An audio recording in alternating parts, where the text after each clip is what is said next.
Hey, thinking outside the Longbox crew, this is Doyle, and I'm here today with Dacia M. Arnold. Is that correct? That's right. Um, she is, well, I'll let her tell you about herself, but we're here mostly today to talk to you about her latest book, Dirty Bombs, which I recently purchased as well and read on Kindle. So I can, I will say, I can definitely recommend it if you're a fan of the zombie genre.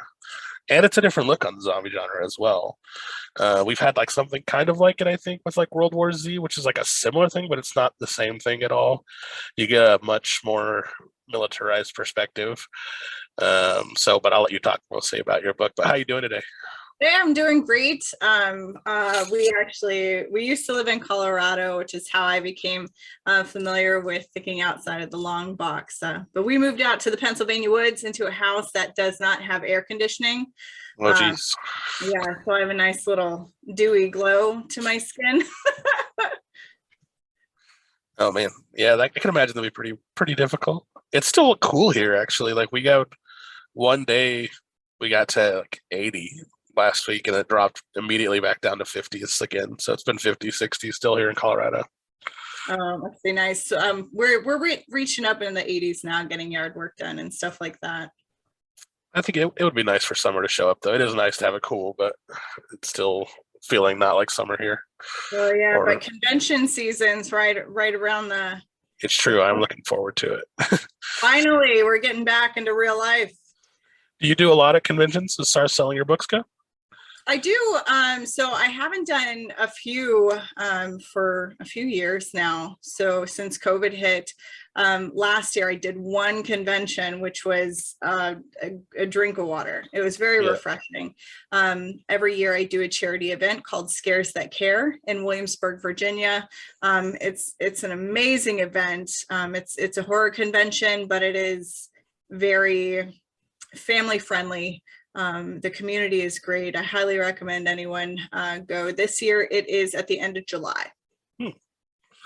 And for those of you, because I believe Gabe did interview you a couple years back, correct? But I don't know if a lot of our audience probably haven't heard that, or even if they have. But would you mind introducing your background a little bit to us? Because you have quite. I was going through your bio and just you talking a little bit today to me before we started, but you have a pretty interesting background as far as all the things you've done. So, Well, thank you.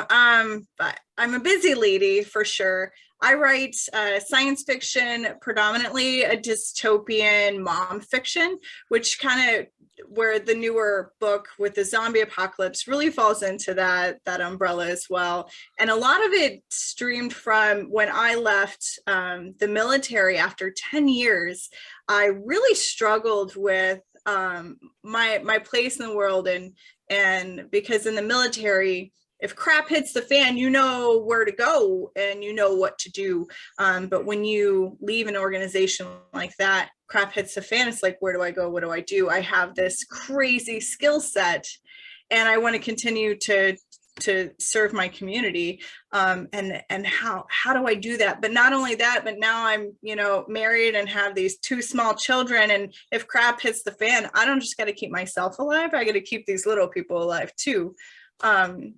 So it was kind of like this therapy to play out these crazy scenarios to prove to myself that yes, I could do it. yeah, I mean, I think you'd probably get much farther than I would.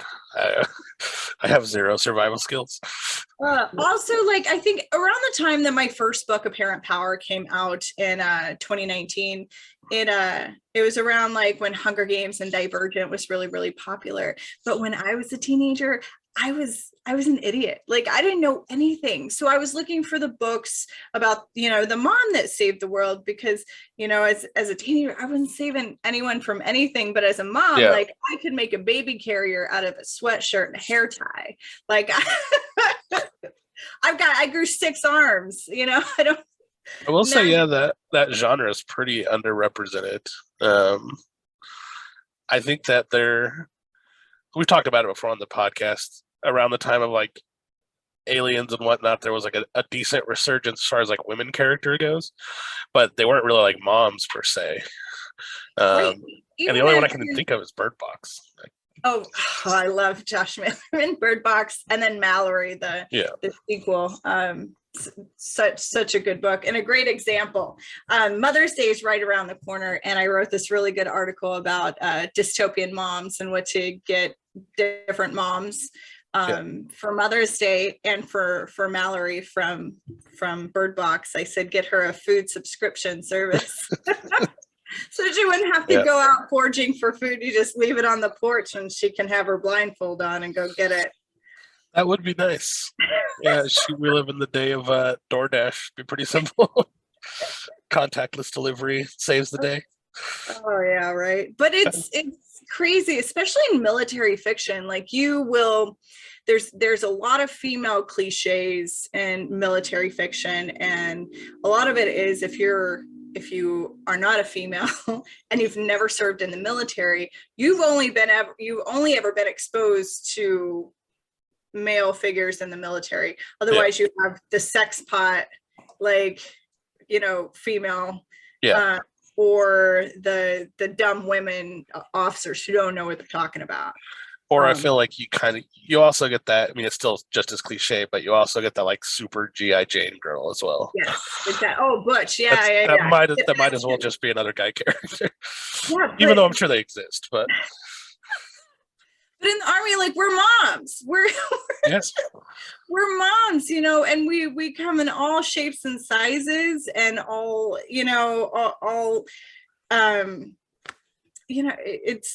we're just as diverse, and it's no different than any other person or work. Oh yeah. Oh, I get you. It's just a different kind of family work dynamic. Yes. I will say something I see a lot in media today, and I don't want to give like too many like details about the book because I think people should go read it, but I'm sure you'll describe it a little bit more soon. But one thing I did appreciate it about, I feel like a lot of, and they're probably not women writing them, but a lot of women-centric characters today, I feel like are just being put in roles because they want a woman to be in it, and then they're not spending as much effort telling a good story. Whereas opposed to reading Dirty Bombs, I felt like it was just a really good story, and it just happened to be a mom character who was the lead. And I feel like that's what makes recognizable good characters, as far as like, it doesn't, to me, I don't care who the good character is or who the main character is, as long as the story is actually well written and taken in a good direction. And so having that skill set and that like military experience, I'm sure helped you write that story. But it's definitely refreshing to see that point of view, as opposed to like they just put a woman in this because that's like the quota now. Yeah, right. Thank you for that.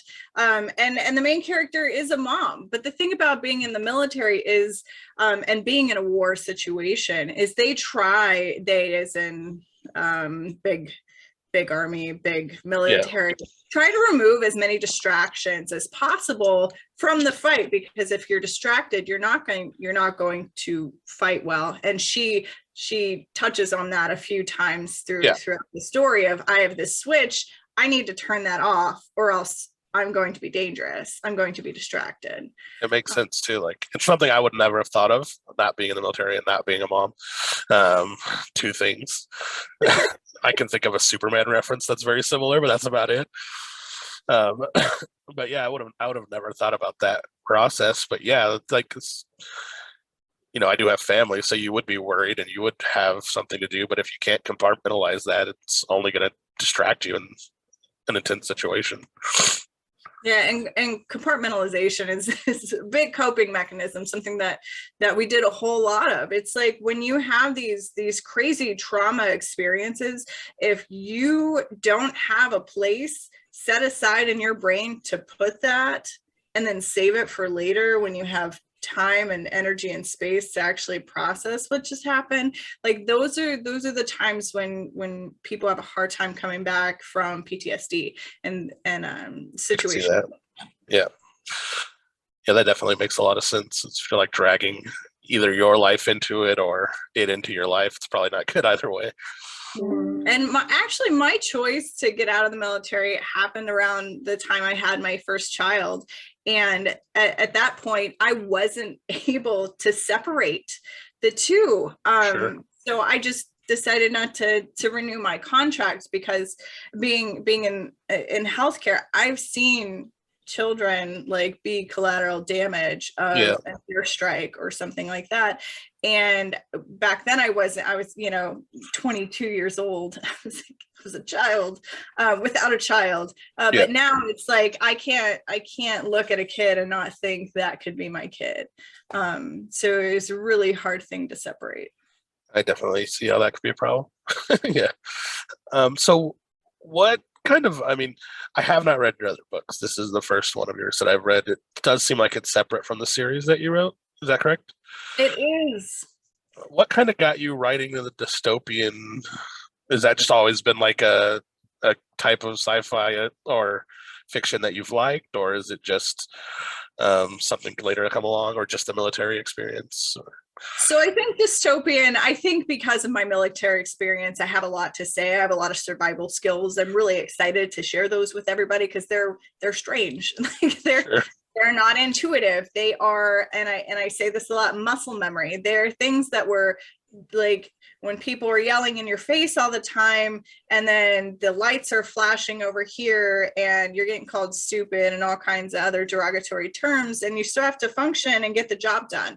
And you have to do it with 100% accuracy. So it's like, it becomes muscle memory. It's like, no matter what's happening right now, I know that if I have to throw up, I'm going to turn my head. Like, I know that if I see a gunshot wound, I'm going to look for the exit wound. Like, it's all these things that are there. So I feel like that really makes dystopian fiction attractive to me, to explore those scenarios and kind of, it's a better coping mechanism than being obsessive or being a prepper. Like, I have a foot in that door. Me too. Every once in a while, I'm like, buy extra things, but you can definitely appreciate the toilet paper shortage of 2020. Yes.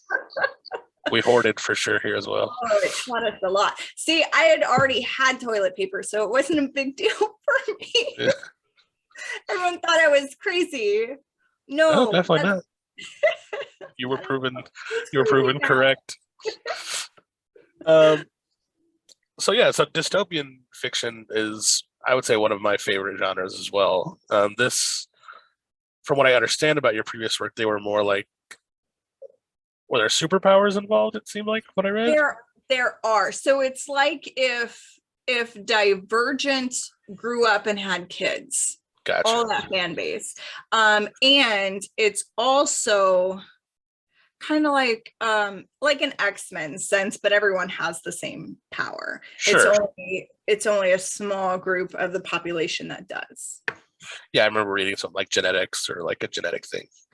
So, but then this time you've went with the horror element a little bit, zombies, which is my favorite genre, and Walking Dead is something we've covered a lot, which is like the biggest zombie thing that's been out for the longest time, I guess. I am still with it. I feel like I'm the only one still with The Walking Dead. Like, I'd watch for 5 more years if they kept doing it. I would too. I would absolutely. I think Fear the Walking Dead, I think it's good too. I started Fear and I didn't stick with Fear, and then Boundaries I was watching. I kept up with the new one with the kids. Okay. Yeah, Fear, I've told people, I mean, like, it's totally different because the first, I feel like 2 seasons are really slow. Mm-hmm. And then it gets really, really good. And I think it actually gets better than the regular Walking Dead, in my opinion. But yeah, you do have to like suffer for like 2 seasons of like terribleness. Well, but what about this? Oh, go ahead. Oh, so I actually have started adapting my first book to a screenplay, and I took a master class from Shonda Grimes, and she does Grey's Anatomy, but she says like your series through each season, it has to be the same story every season. It has to be the same, but it has to be different. And then like I feel like people wanted The Walking Dead to morph, but that's not what TV shows do, because the minute you change The Walking Dead's focus from people trying to attack you or you attacking another person, like then it's not The Walking Dead anymore, it's something else. Yeah, I agree. And I mean, that's just a lot to ask a production company to do when they're spending millions of dollars per episode. Just gamble. Oh, right. Plus that they're going off of source material that's 150 comics long, which they diverge from, but I mean they kind of got to stick with it a little bit. Yeah, it's great. I love it, and I'm kind of it's bittersweet to go into the third act of the final season. So what's I agree, but what's it like writing I imagine writing a screenplay is totally different than a book. It is so it's it's really hard. It's easy and it's hard. So a lot of it is pretty much dialogue, and Yeah, then you have to trust that the actor's interpretation is what you envision in your head. And sometimes it's better, but it gave me a really big appreciation for writers and film, because while an actor can deliver this killer line or this killer monologue, and oh my gosh, I do remember when you said this, da, da, da, da, da, that actor did not write that. They did yeah, not make it up. It was the writers who made it up. So it gives me like a really, wider understanding of what Hollywood entails. yeah. But I mean, not only that, in a book, which is why I enjoy reading, but you have all of the environmental elements given to you in whatever the writer's style is, which is nice because it helps set your imagination. But I would imagine it's hard writing a screenplay because you have to know what stuff to let visually tell its own story and then what stuff to keep as far as, like you said, a line for an actor to say. But yeah, I imagine it'd be pretty difficult. So you do love The Walking Dead, which is cool. So jumping into the horror aspect of dystopian future, what it made you decide to go with a zombie storyline? Besides, I don't know if it was just The Walking Dead or if it's just something you've always liked. So when I first finished my Apparent Power, which is a science fiction dystopian, I, as a treat to myself, went to a ghost town writers retreat in Georgetown, Colorado, and it was for predominantly horror writers. And so these people were my first people. Like, this was my first introduction to living, breathing, writing people. Yeah, And they just welcomed me into this community. And I've always been a fan of horror, but I was a new writer, so I didn't really think of myself as a horror writer or even consider it as an option. sure. When I was in the Army, I read World War Z in Iraq, and which then caused a lot of stress dreams about zombies attacking the fob. So I would have these crazy dreams, and even now, like if I'm too hot, like at night, like I will have stress dreams about zombies. It's a thing.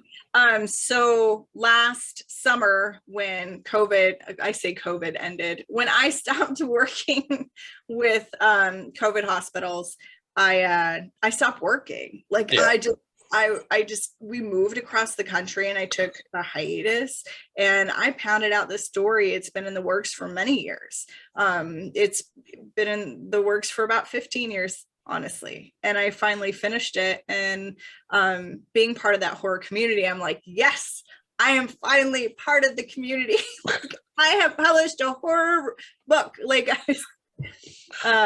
it's good to hear that it could take that long because I've been working on a story for like 3 or 4 years and it's all just been research so far and like character bios and putting together different scenarios and things. it's really good. Just be sure you put them all in the same place, because then you write it on this napkin and that napkin, and then you lose one. Oh yeah, I actually just got done compiling it all into a bunch of Word documents in a folder. So yeah, that was actually I was looking for stuff the other day for quite a while.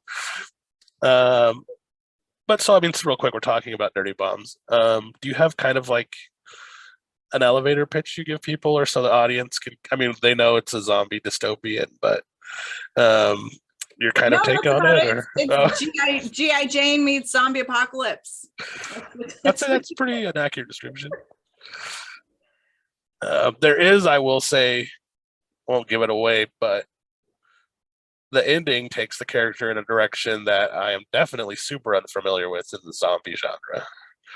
And I would say it's super interesting if you like zombie or dystopian horror fiction, I think you'll like the ending because it opens up a door I've never thought of in the zombie genre before. But yeah, definitely. Just I mean, even just for the ending. I mean, not just for the ending, but it's a it's a super cliffhanger. But it's I assume there are future books coming. No, oh my goodness.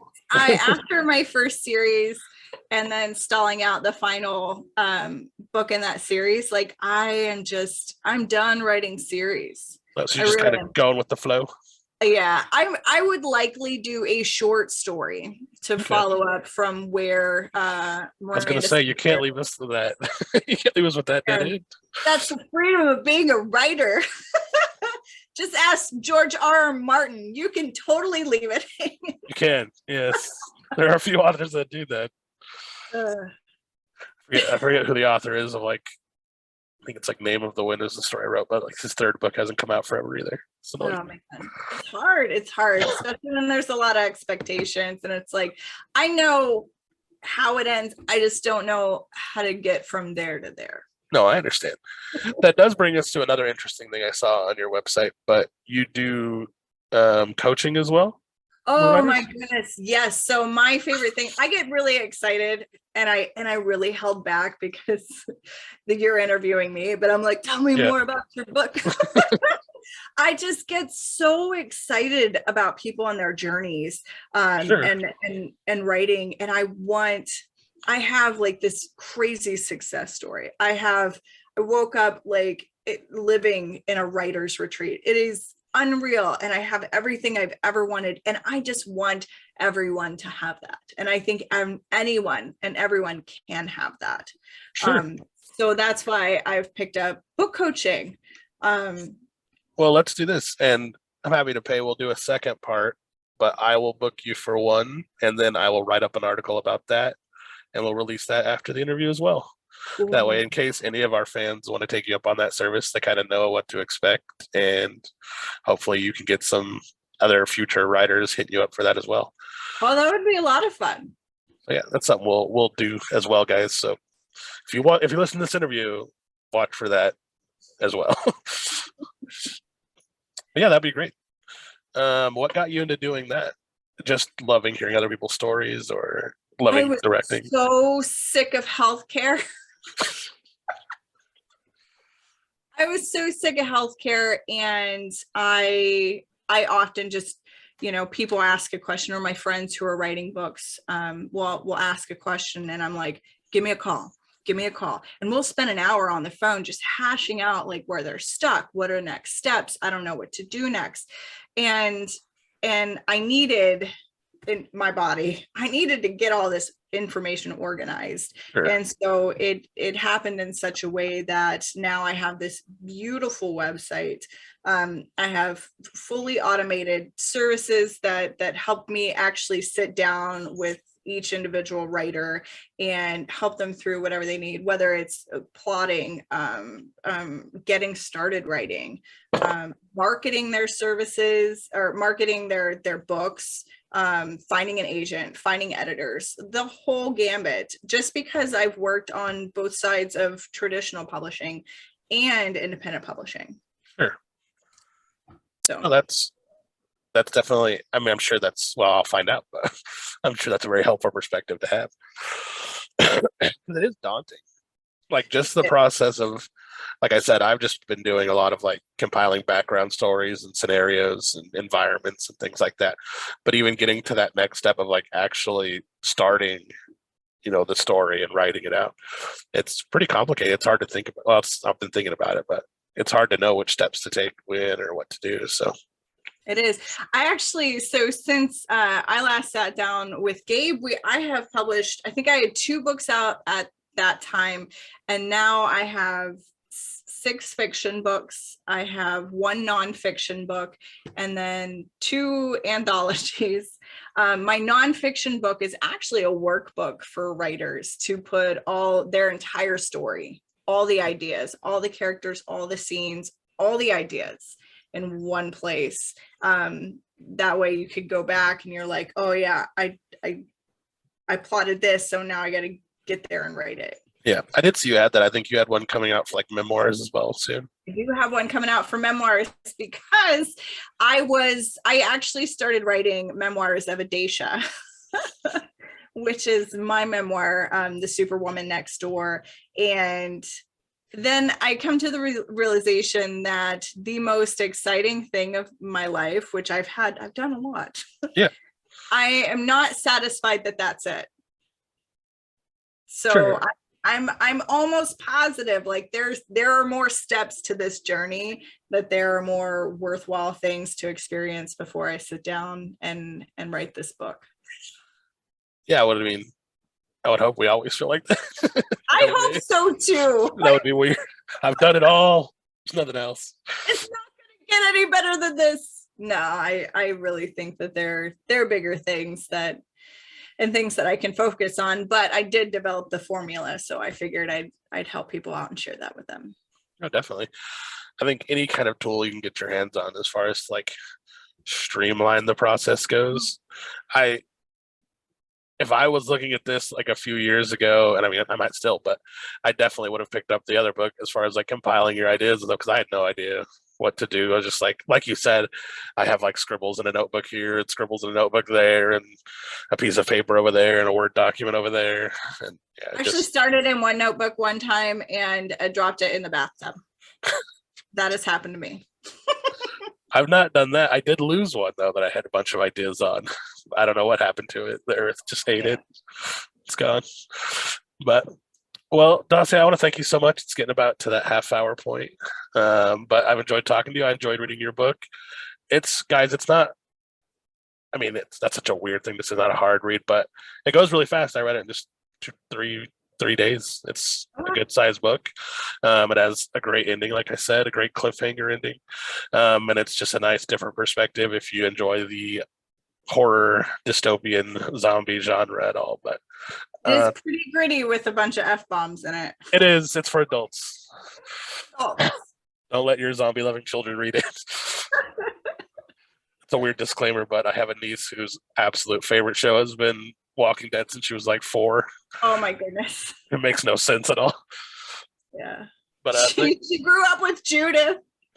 Dude, she just like watched the show one day and then wouldn't stop talking about it. And then next time I saw her, she watched Zombieland and then wouldn't stop talking about that. And I was just like, 4-year-olds aren't supposed to like this stuff. My 5-year-old, the closest thing she'll get to zombies is Disney zombies, and it is nothing like. No. But again, I want to thank you so much for coming on.